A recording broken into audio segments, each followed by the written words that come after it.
Nampaknya Abang Sam betul-betul suka makan dengan saya.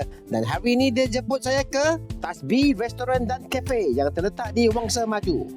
Ini tulang ibu soko, ada daging salai masak lemak, ikan talapia belado, ayam kampung goreng, kerabu mangga, budu, sambal dan ulam. Cepat-cepat doa dulu, perut dah lapar ni.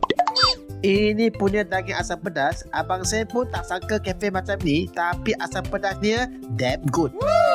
Kami diberitahu semua ikan sini direct dari kolam ikan owner. No wonder ikan sini semuanya segar.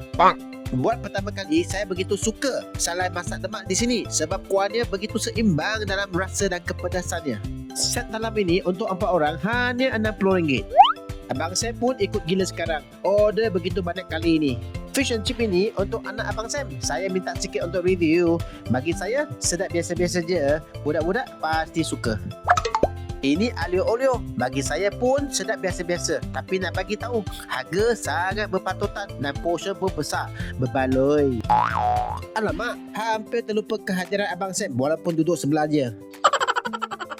Mushroom soup ini very outstanding. We love it. Soalan, ayam goreng mana yang paling sedap? Percayalah saya, ayam goreng sini level gila kayangan punya kayangan sedap. Harga pun hanya RM5 seketul. So far, this is my best fried chicken ever. Tempat dia cantik, bersih, selesa, makanan sedap dan murah.